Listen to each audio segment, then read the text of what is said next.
बारे में पढ़ा था, हमने डिस्कस किया था डिफरेंट मीनिंग्स ऑफ एजुकेशन, जिसमें कि सबसे पहले हमने डिस्कस किया था एटोमोलॉजिकल मीनिंग, उसके बाद हमने डिस्कस किया था wider meaning, then narrower meaning and then analytical meaning of education. उसके बाद हमने नेचर पर डिस्कस किया था, what is the nature of education, और आज जो है हम डिस्कस करेंगे एम्स ऑफ एजुकेशन पर, कि हमारे जो एजुकेशन है उसके उद्देश्य क्या क्या, उसके एम्स क्या क्या होते हैं। तो देखा जाए तो सबसे पहले हमारे कुछ एम्स जो है एजुकेशन के, इंडिविजुअल एम, हम आज जो डिस्कस करेंगे वो इंडिविजुअल एम पर करेंगे। Individual means individual AIIMS of education.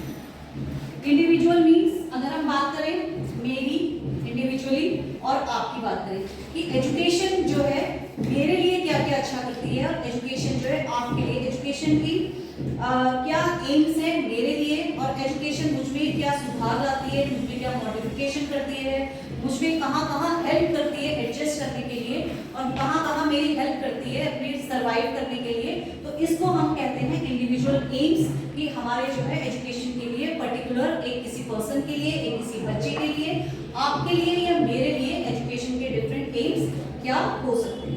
तो सबसे पहले जो हम बात करेंगे, सबसे पहला एम हमारा इंडिविजुअल एम में आता है हमारा फिजिकल डेवलपमेंट।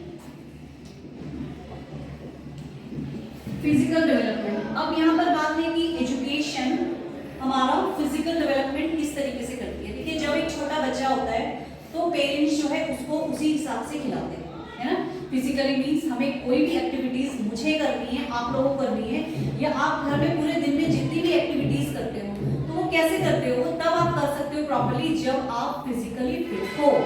अगर आप फिजिकली फिट नहीं होगे तो आप अपनी लाइफ में होने वाली जितनी भी एक्टिविटीज होती है, कि जैसे कि आप सुबह कॉलेज आते हो, सुबह आप पहले सोकर उठते होंगे, फिर बहुत सारे घर के काम करते होंगे, कुछ लोग ब्रेकफास्ट बना के आते होंगे, कुछ घर के साफ सफाई डस्टिंग करके आते होंगे, कुछ पौधों को पानी देकर आते होंगे। तो क्या है, ये सब हमारी लाइफ से रिलेटेड कुछ एक्टिविटीज हैं, और भी बहुत सारी एक्टिविटीज हैं जो कि हम तभी कर सकते हैं जबकि हम फिजिकली फिट होते हैं। और एजुकेशन हमें कैसे गाइड करती है फिजिकली फिट होने के लिए, पेरेंट्स को कहते हुए आपने सुना होगा, बच्चों को और आपको भी कहते होंगे, जैसे आजकल क्या है जंक फूड आप लोग बहुत ज्यादा खाते हैं, तो पेरेंट्स आपको क्या कहते हैं कि बेटा जंक फूड ज्यादा मत खाया करो, पेट में ये हो जाएगा, ये बीमारी हो जाएगी, ये चीज हो जाएगी। और अगर हम आज के टाइम पे देखें तो हमारा जितना भी खान पान है, जितना भी हम लोग खाने की चीजें, आप फ्रूट्स ले लो, वेजिटेबल्स ले लो, सब चीजों में क्या है, केमिकल्स की मात्रा बहुत ज्यादा है।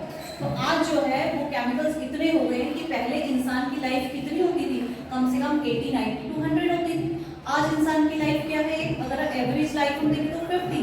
किस चीज का रिजल्ट है ये, क्या है जो हम लोग सारी चीजें खा रहे हैं, कैसी चीजें, एक तो जंक फूड बहुत ज्यादा हो गया है, और दूसरा हम जो भी खा रहे हैं सभी चीजों में केमिकल्स होते हैं, है ना। तो एजुकेशन हमें क्या सिखाती है कि हम अपने आप को फिट कैसे रखें। पेरेंट्स जो है बच्चों को अच्छा अच्छा कब खिलाने के लिए गाइड करते हैं, जब पेरेंट्स आपके एजुकेटेड होते हैं तो वो अपने बच्चों को चाहते हैं कि हमारा बच्चा फिट रहे, और वही सब चीजें वो हेल्दी फूड जो है अपने बच्चे को खाने के लिए सजेस्ट करते हैं या देते हैं।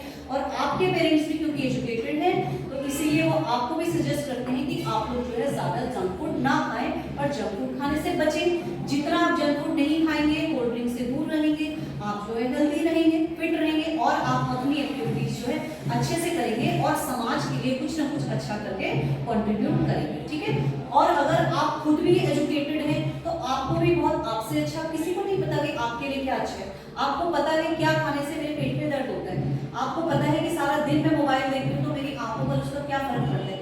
तो आप हेल्दी कैसे रह सकते हैं, आप फिट कैसे रह सकते हैं, ये आपसे ज्यादा कोई नहीं जान सकता। और आप एजुकेटेड हैं तो आपको अच्छे से पता होना चाहिए, यह होता है कि आपके लिए क्या अच्छा है और क्या अच्छा नहीं है, क्या आपको खाना चाहिए, क्या आपको नहीं खाना चाहिए, क्या चीज आपको यूज करनी चाहिए, क्या चीज आपको यूज नहीं करनी चाहिए। तो इस तरीके से एजुकेशन इस एम को पूरा करती है, वो आपको फिजिकली डेवलपमेंट में हेल्प करती है, ठीक है। नेक्स्ट है आपका मेंटल डेवलपमेंट। अब मेंटल से आप क्या रखते हो, माइंड। माइंड क्या है, आप सुबह से शाम तक बाहर रहते हो या बहुत सारी एक्टिविटीज में इन्वॉल्व रहते हो। आप अपनी लाइफ में अभी तक जहां तक भी आपने 12th करी, फिर उसके बाद ग्रेजुएशन है, तो कभी ना कभी ऐसा टाइम आया होगा कि आप कहीं ना कहीं परेशानी में फंस गए होंगे। कोई ना कोई प्रॉब्लम हर इंसान की लाइफ में कभी ना कभी आती रहती है। तो आप क्या करते हैं, जो एजुकेटेड व्यक्ति होता है, जो एजुकेटेड पर्सन होता है, वो माइंड जो है ऐसे डेवलप करती है कि आपको हर परेशानी से वो बाहर निकाल लेती है। आपने जैसे कि अगर हम बात करें, एक हम एग्जाम्पल लें कोरोना के टाइम का, बहुत सारे लोग ऐसे थे जो अपने घरों से दूर फंसे हुए थे, लेकिन क्या था उसमें भी कुछ लोगों को बहुत जल्दी थी अपने घरों में पहुंचने की। उनको ये था कि कुछ भी हो जाए हमें अपने घर पहुंचना है, लेकिन कुछ लोग वहीं जहां थे उसी स्थिति में वहीं पर टिके रहे। तो क्या है, ये हमारा माइंड है जो वर्क करता है। हमारा माइंड कहता है कि नहीं मुझे घर जाना है, और कुछ लोगों का माइंड कहता है कि हमें यहीं पर रुकना है। अगर आप चलते रहेंगे, तो उस समय एक रिसर्च में ऐसा आया था कि अगर आप इन्फेक्टेड हैं तो आप अपने से कम 407 लोगों को इन्फेक्ट कर सकते हैं। तो उस समय जिन लोगों ने, जो थोड़े कम पढ़े लिखे थे, उन्होंने क्या किया, वो अपनी अपनी जगह से मूव हो गए, चाहे वो इन्फेक्टेड थे, और उन्होंने बहुत सारे लोगों को इन्फेक्टेड भी किया। और जो कुछ एजुकेटेड लोग थे, वो इंस्ट्रक्शंस के अकॉर्डिंग जहां पर थे वहीं पर वो रुके रहे, और उन्होंने दूसरे लोगों को भी इन्फेक्शन होने से बचाया और खुद भी वो बच गए। ठीक है, तो ये है हमारा मेंटल डेवलपमेंट, कि हमारी लाइफ में जो है डे टू डे लाइफ में कहीं ना कहीं कोई प्रॉब्लम आ सकती है, कुछ अच्छे होंगे कुछ बुरे होंगे, हमें बहुत सारे डिसीजंस अपनी लाइफ में लेने होते हैं, बहुत कहीं डिस्कशन करना होता है। आप लोग क्लास में बैठते हैं, टीचर आपसे क्वेश्चन पूछता है, आप किस चीज से सॉल्व करते हैं उन चीजों को। आपको क्वेश्चंस दिए जाते हैं, आप जब पहले क्लास में रहे होंगे तो टीचर आपको होमवर्क देते हैं। जरूरी नहीं है कि वो क्वेश्चंस जो है टीचर ने क्लास में कराए हों, वो आपको खुद से करने के लिए देते हैं। तो हर चीज को सॉल्यूशन के लिए आप माइंड का इस्तेमाल करते हैं, है ना। तो एजुकेशन क्या है, वो हमारे माइंड को इस तरीके से डेवलप करती है। ये एम होता है उसका कि लाइफ में कोई भी प्रॉब्लम कैसी भी आए, हमें जो है उस प्रॉब्लम से बाहर हमें एजुकेशन निकालना है। ठीक है, ये आपका हुआ मेंटल डेवलपमेंट। देन हमारा आता है सोशल डेवलपमेंट। सोशल डेवलपमेंट के बारे में हम पहले भी काफी बात कर चुके हैं कि सोशल डेवलपमेंट एजुकेशन हमारा कैसे करती है, कि हमें सोसाइटी में रहने के लिए या समाज में रहने के लिए हमें जो है अनुकूल बनाती है, हमें अडैप्शन करना सिखाती है, हमें एडजस्ट करना सिखाती है। कि आप सोसाइटी में रहते हैं तो आपको लोगों के दुख सुख से लेना देना होगा, आपको कहाँ जाना है, किसके दुख में जाना है, किसके सुख में जाना है, किससे कैसा बिहेव करना है, कब मेरे कोई परेशानी किसी को है या मुझे है तो मुझे अपने आप को वहाँ पे कैसे एडजस्ट करना है, मुझे लोगों से कैसे बिहेव करना है, मुझे किसके घर जाना चाहिए, किसके घर नहीं जाना चाहिए। तो ये बहुत सारी चीजें कि हम सोसाइटी में रहते हैं, समाज में रहते हैं, बहुत सारे लोगों के बीच में रहते हैं, तो हम उन सारे लोगों के बीच में अपने आप को कैसे एडजस्ट करें, सोसाइटी के अनुकूल हम अपने आप को कैसे बनाएं कि हम भी समाज का एक हिस्सा बन सके। क्योंकि अगर हम समाज में रहेंगे तो हमें लोगों से हम लड़ाई करके नहीं रह सकते समाज में, हम अकेले नहीं है, समाज में बहुत सारे लोग हैं और हर व्यक्ति के जो विचार अलग अलग होते हैं। विचार नहीं मिलते लोगों के, अगर विचार नहीं मिलते तो जहाँ विचार नहीं मिलेंगे वहां पे क्या होगा, लड़ाई झगड़ा होगा। तो हमें अपने आप को इस तरीके से अनुकूल बनाना है, हमें अपने आप को इस तरीके से एडजस्टेबल बनाना है कि हम जो है सभी के साथ मिलकर एक सोसाइटी में सोसाइटी बनकर रह सके, अपने आप को उसके अनुकूल ढाल सके। तो ये आता है हमारे सोशल डेवलपमेंट में, ये भी आता है इंडिविजुअल एम में आता है कि एजुकेशन जो है हर व्यक्ति को, हर पर्सन को, हर बच्चे को एनवायरनमेंट के हिसाब से, सोशल सोसाइटी के हिसाब से उसका इस तरीके से डेवलपमेंट करती है कि वो अपने आप को जो है वहीं पर एडजस्ट कर सके। क्लियर। नेक्स्ट आता है मॉडिफिकेशन ऑफ बिहेवियर। ये भी हम पहले कर चुके हैं, ये हमने कहाँ किया था, ये हमने किया था उसके एजुकेशन के नेचर में किया था, मॉडिफिकेशन ऑफ बिहेवियर। क्या होता है, जब बच्चा छोटा होता है अपने घर से आता है तो क्या है, घर में उसका बिहेवियर कुछ और होता है और स्कूल में जाने के बाद उसको चेंज करना पड़ता है। तो जैसे जैसे किसी एक छोटे बच्चे को एजुकेशन मिलती रहती है, उसके बिहेवियर में जो है मॉडिफिकेशन आता रहता है। जैसे कई बार क्या होता है, किसी बच्चे का एटीट्यूड अच्छा नहीं होता, वहाँ ईगो प्रॉब्लम होती है, तो वो क्या है, घर से बच्चा कितना पैम्पर्ड है, ये इस चीज पे बच्चा किस परिवेश से आया है, किस एनवायरनमेंट से आया है, उस पर बहुत डिपेंड करता है कि उसकी फैमिली में क्या है, किस तरीके के लोग रहते हैं, है ना, उसका व्यवहार जो है उसी तरीके से हो जाता है। तो जब वो दूसरी जगह जाते हैं तो कई बार क्या है, उसका एडजस्टमेंट उस एनवायरनमेंट से नहीं हो पाता, लेकिन एजुकेशन क्या होती है, धीरे धीरे एजुकेशन जो है किसी बच्चे के, किसी पर्सन के, किसी इंडिविजुअल के जो है बिहेवियर को मॉडिफाई कर देती है। तो इस तरीके से जो है बच्चा जब एजुकेशन के अंदर आता है, एजुकेशन लेता है, तो उसके बिहेवियर में अपने आप से ये चेंज होना शुरू हो जाए। ठीक है, नेक्स्ट है हमारा अडैप्शन। अडैप्शन का वो भी कह सकते हो, एडजस्टमेंट भी कह सकते हो। अडैप्शन, adaptation to the environment।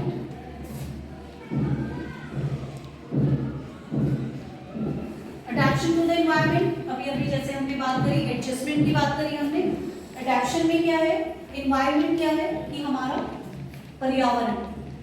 कई बार पर्यावरण का वो मतलब नहीं है कि ग्रीनरी है या जहां भी हम लोग रह रहे हैं, जो भी हमारा परिवेश है उसको हम पर्यावरण कह रहे हैं। जैसे कि बहुत सारे लोगों का नेचर क्या होता है, रिजर्व टाइप का नेचर है, तो वो जहाँ बहुत सारे बच्चे बात कर रहे होंगे या खेल रहे होंगे या बहुत ज़्यादा जॉली नेचर के होंगे, तो वो बच्चा जो है उनके साथ एडजस्टमेंट नहीं कर पाएगा। बहुत सारी एक सोसाइटी है, कुछ बिल्कुल काले हैं, काले लोग जो है गोरे लोगों के साथ एडजस्ट नहीं कर पाते, गोरे वाले लोग जो है वो काले लोगों के साथ एडजस्ट नहीं कर पाते। तो ऐसी जगह पे वो अपने आप को कहीं ना कहीं हीन भावना से ग्रसित हो जाते हैं। उनको ऐसा लगता है कि ये मुझसे ज्यादा है या ये मैं उससे कम हूँ। तो एजुकेशन हमारे अंदर एक ऐसी फीलिंग डालती है, हमारे अंदर एक ऐसा कॉन्फिडेंस लाती है कि हम जो है कहीं पर भी रहते अपने आप को किसी से कम न समझें। कई बार क्या है कि कोई बहुत पढ़े लिखे, अब आप लोग क्या है, अब यहाँ पर जो है हमारे कॉलेज में इंटरव्यूज होते रहते हैं, कंपनीज काउंसलिंग होती रहती है, जो है बाहर से अच्छी कंपनीज आती हैं, वो आपको जो है बुलाएंगी, कॉल करेंगी कि आप आके वहाँ पे इंटरव्यूज दें। तो क्या होगा, आप अभी ग्रेजुएशन कर रहे हो, वहाँ पे शायद बड़े बड़े प्रोफेसर हों या बड़े बड़े कोई भी लोग ऐसे हो सकते हैं, तो आप वहाँ पे अपने आप को एकदम से एडजस्ट नहीं कर पाओगे। आपको यहाँ से सीधे नई जगह पे कहीं भेजेंगे, आपको वहाँ पे जाके लेक्चर देना है या आपको वहाँ पे जाके कोई परफॉर्म करना है, तो आप क्या हो एकदम से नर्वस हो जाओगे, आप अपने आप को एकदम से एडजस्ट नहीं कर पाओगे। तो इसी तरीके से छोटे बच्चे, बड़े बच्चे, एक पर्सन भी होता है कि जब वो किसी नई जगह पे, नए काम पे, या उसको कोई भी एक काम दे दिया जाता है या किसी को अचानक से फेस करे, तो वो उस एनवायरनमेंट में अपने आप को अडेप्ट नहीं कर पाता है। तो एजुकेशन हमें इस तरह हमारे अंदर कॉन्फिडेंस पैदा करती है कि हम जो है अपने आप को कहीं भी एडजस्ट कर सकते हैं और अडेप्ट कर लेते हैं उसी वातावरण में। ठीक है, नेक्स्ट आया है आपका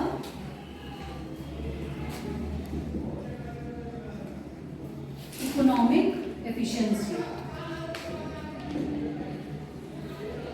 डेवलपमेंट आप इसको लिख सकते हो, डेवलपमेंट ऑफ इकोनॉमिक एफिशिएंसी क्या होती है। आपने बहुत सारा पहले पुराने टाइम में भी देखा होगा, आपने जो राजा महाराजा होते थे उनके पास बहुत पैसा होता था, और क्या कहा जाता था कि जब उनके बच्चे बच्चे बच्चे वो कहते थे हमारे पास तो इतना धन है, हमारे पास इतना पैसा है कि हमारी आने वाली 7 पुश्तें ऐसी रहेंगी कि जिनको कुछ करना नहीं पड़ेगा, है ना। इसी तरीके से आज हमारे समाज में क्या है, बहुत सारे ऐसे लोग हैं, हाई रिच सोसाइटी वाले लोग हैं, जिनके बच्चे करते हैं, सब कुछ करते हैं, बट उनको ऐसी फीलिंग आती है कि हमारे पेरेंट्स के पास बहुत ज्यादा पैसा है, तो हमें जो है आगे कुछ करने की जरूरत नहीं है। तो क्या ये ठीक है? नहीं। एजुकेशन हमें क्या सिखाती है, इकोनॉमिकल एफिशिएंसी, हमें आत्मनिर्भर बनाना सिखाती है, हमें जो है आत्मबल हमारे अंदर डालती है, और हमें इस तरीके से डेवलप करती है कि हमारे अंदर ये फीलिंग ना आए हमारे पेरेंट्स ने कितना भी पैसा कमाया हो या हमारे पेरेंट्स के पास कितना भी पैसा हो, लेकिन हमें जो है इस समाज में रहने के लिए, सोसाइटी में रहने के लिए, अपने आप को सर्वाइव करने के लिए कुछ ना कुछ करते रहना है। इकोनॉमिक मींस आर्थिक सक्षमता, जिसे हम बोलते हैं कि हम आर्थिक रूप से सक्षम हो, कि हम अपने आप को आत्मनिर्भर बनाएं और इतना हम जो है कमा लें कि हम अपने आप को सर्वाइव कर सके। हमेशा जो है अपने पेरेंट्स पर या जो भी हमारे पीछे हैं, जो हमारी पुश्तें हैं, वो इतना पैसा छोड़ के गए कि हमें कुछ करने की जरूरत नहीं है। तो ये चीज जो है अनएजुकेटेड लोग जो है इस तरीके की बातें करते हैं, लेकिन हमारी जो एजुकेशन है, एम ऑफ एजुकेशन में हमें एक इंडिविजुअली एक बहुत अच्छा ये एम है कि हमें जो है इकोनॉमिक एफिशिएंसी हमारे अंदर डेवलप करती है, अपने आप को या किसी पर्सन को आत्मनिर्भर बनाने के लिए प्रेरित करती है, डेवलप करती है। ठीक है, तो ये हमारे, वैसे तो हमारे पास जो है एम्स ऑफ एजुकेशन में बहुत सारे एम्स आते हैं, जैसे कि हमें आत्मनिर्भर बनाना, हमारे social development, physical development, mental development, हमारी संस्कृति को आगे ले जाना, जैसे कि आपके पेरेंट्स जो भी कुछ करते, जो भी उनका कल्चर था वो आप में लाए, आपके पेरेंट्स ने उनके पेरेंट्स लाए होंगे और उनके पेरेंट्स ने उनके पेरेंट्स लाए होंगे। तो इस तरीके से क्या हो रहा है कि जो अच्छी चीजें हैं वो कल्चर टू कल्चर जो है आगे जनरेशन टू जनरेशन जो है वो चीजें ट्रांसफर हो रही है। तो ये भी एजुकेशन के थ्रू ही होती है कि अच्छी चीजें, जो एजुकेटेड लोग हैं वो अच्छी चीजों को अपनी आगे की जनरेशन में ट्रांसफर कर रहे हैं। तो इसको हम बोलते हैं कल्चरल डेवलपमेंट, है ना। तो इस तरीके से हमारे पास बहुत सारे डेवलपमेंट हैं तो एम्स में बहुत सारे इंडिविजुअली एम्स आते हैं, लेकिन हमने जो खास मेन जो है वो हमने कुछ इसमें से चूज किए हैं। तो इसमें जो है सबसे पहले हमने फिजिकल डेवलपमेंट लिया, क्योंकि अगर फिजिकल डेवलपमेंट होगा तभी आप सब कुछ कर पाओगे, तभी आप अपने समाज के लिए, अपने घर के लिए, अपने देश के लिए कुछ भी कहीं पर भी अपना कंट्रीब्यूशन दे पाओगे अगर आप फिजिकली डेवलप हो। अगर आप मेंटल डेवलप हो, कई बार क्या होता है कि एक बच्चा है उसका शरीर से, आप कहते हुए सुना होगा कि शरीर से तो इतना बड़ा हो गया लेकिन क्या है बुद्धि रत्ती भर भी नहीं है, बुद्धि दिमाग में है नहीं। तो क्या होता है फिजिकली डेवलपमेंट के साथ साथ मेंटल डेवलपमेंट होना भी बहुत जरूरी है। और ये कहाँ से आएगा, जब हम फिजिकली फिट होंगे, फिजिकली हम अच्छा खान पान रखेंगे तो उसी से हमारा माइंड भी फिट रहेगा। मेंटल डेवलपमेंट अच्छा होगा तो हम अपनी लाइफ में जितनी भी प्रॉब्लम, जितनी भी समस्याएं होंगी, जितने भी डिस्कशंस होंगे, तर्क वितर्क होंगे, आपके जॉब्स के लिए होंगे, कहीं पर भी आपको कोई भी प्रॉब्लम आती है तो आप मेंटली फिट होंगे तो उस प्रॉब्लम को आसानी से सॉल्व कर सकेंगे। सोशल डेवलपमेंट है, सोशल डेवलपमेंट आपको अपने समाज में अडैप्ट करने के लिए है। मॉडिफिकेशन ऑफ बिहेवियर है, चेंजेस एजुकेशन से अनएजुकेटेड और एक एजुकेटेड दोनों में चेंजेस आपको पता है। उसके बात करने के तरीके से, उसके चलने के तरीके से, उसके बोलने के तरीके से, उसके बिहेवियर के तरीके से आपको पता चल जाता है कि कौन इंसान एजुकेटेड है और कौन इंसान एजुकेटेड नहीं है। अडैप्शन टू द एनवायरनमेंट, कि अपने आप को हर तरीके से अडैप्ट कर लेना, कि कैसा भी एनवायरनमेंट हो हम अपने आप को अच्छे से ढाल सकते हैं। जरूरी नहीं है कि हमें अगर घर में सारी फैसिलिटीज मिलती हैं तो कल अगर आप कहीं जॉब पे जाओ या किसी दूसरे के घर जाओगे तो आपको वो सारी फैसिलिटीज प्रोवाइड होंगी ही होंगी, ऐसा कोई जरूरी नहीं है। तो हमें जो है एजुकेशन ये सिखाती है कि हमें हर तरीके के एनवायरनमेंट में, चाहे वो कैसा भी हो, अपने आप को समायोजित करना आना चाहिए, ठीक है। और इकोनॉमिक एफिशिएंसी डेवलपमेंट में क्या है कि हमारे पास या हमारे पेरेंट्स के पास कितना भी पैसा हो, कितनी भी प्रॉपर्टी हो, वो एक चीज को हम अलग रख के अपने आप को एजुकेशन हमें सिखाती कि आप जो है आत्मनिर्भर बने, कुछ ना कुछ काम करें। आप पढ़ रहे हैं, लिख रहे हैं, अपने आप को एजुकेट कर रहे हैं, आपके पेरेंट्स आपको अच्छा पढ़ा रहे हैं, तो आप जो है इस एजुकेशन को पूरी करके आत्मनिर्भर बने और जो है अपने आप को आर्थिक रूप से सक्षम बनाए। इकोनॉमिक एफिशिएंसी के अंडर में ये आता है। तो ये हमारे लिए इंडिविजुअल एम्स, जो मेन एम्स थे वो हमने आज यहाँ पर डिस्कस करें। कल जो है हम इंडिविजुअल एम्स के साथ जो हमारे दूसरे हैं सोशल एम, उस पर हम डिस्कस करें। Thank you.